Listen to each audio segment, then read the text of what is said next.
Back to Starwater Radio, everyone. I wasn't gonna make this video.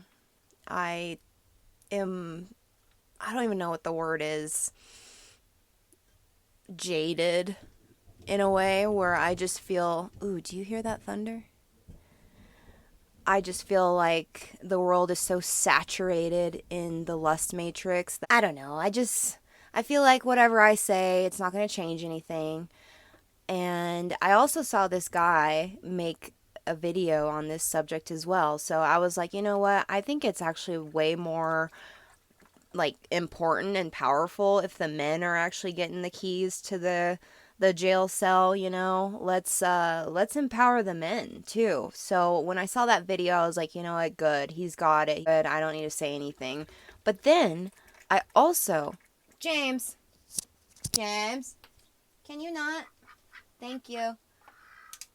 I recently just saw a video posted. This girl is just in my neck of the woods selling her pancakes, and I'm like, you know what?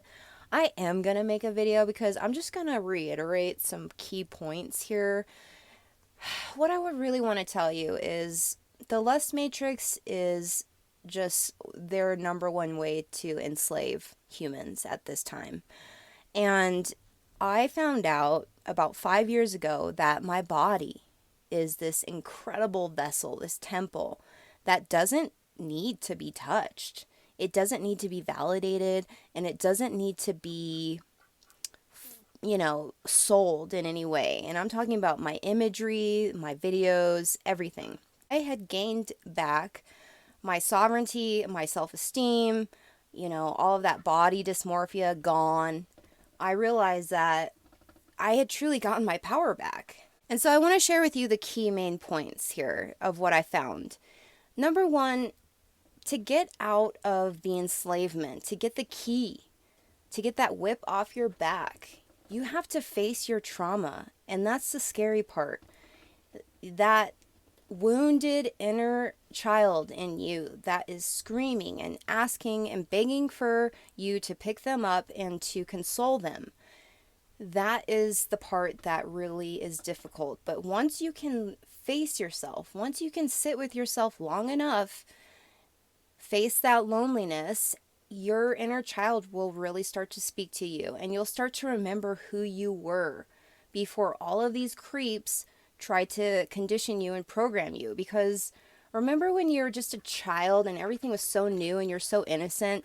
This stuff wasn't normal. Okay, like the freaky deaky creepy stuff, that was ingrained and given to you by some other wounded, messed up people. And it's just good to get back to who you really are, your true self. You're not obsessed with chasing every single tale out there that is being offered to you, because you just have found your worth again.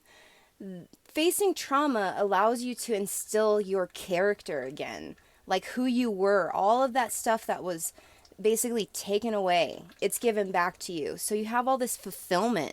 You feel more content in yourself. And that's leading me to the next point.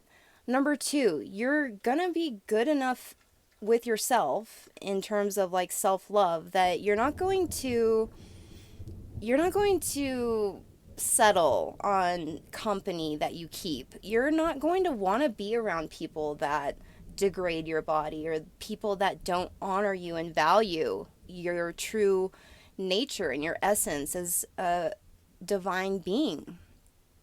You basically get to a point where you no longer want to mishandle yourself, and you're not going to put yourself in other people's hands that are abusive, other people that have like those really skewed views about your body. You're not going to try to want to get validation from those people. You're going to want to run.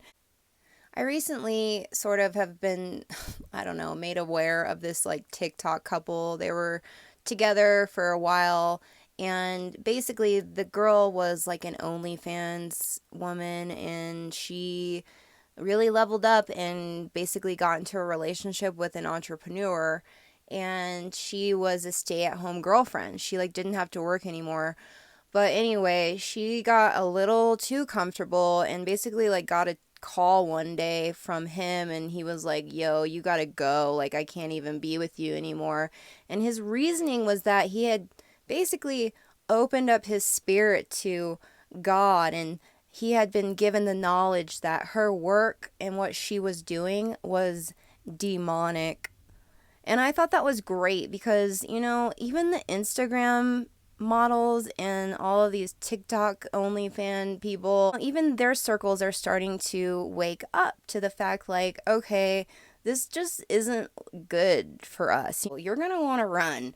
And once you do, that is a healing in itself. That gives you so much more power to deal with the lust as well, because you're just like, wow, I don't need that. I don't need it. And lastly, that brings me to my third point, is that love is the new lust.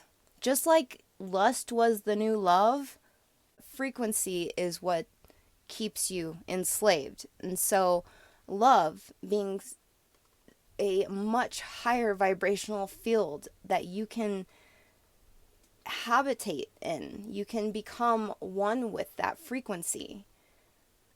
I know we're getting a little woo-woo now, so we're getting into my roots, and I'm speaking real clear now, but I'm really saying love conquers lust. So you will know the difference after you go through step 1 and 2. And once you do the work, you will really know the difference between love and lust. The frequencies are exponentially different. And it's obviously clear that only wounded, small little version of yourself is going to choose the frequency of lust. Once you do the work, you consciously want to suffer less and embody more of yourself, which is love. So you will start to choose that over and over and over. Trust me, the dark forces, they will send you every single trick in the book. And I mean literally every trick in the book. They will do anything to get your attention for you to be able to pay them that. So you start to choose the frequency that feels much better, which is love.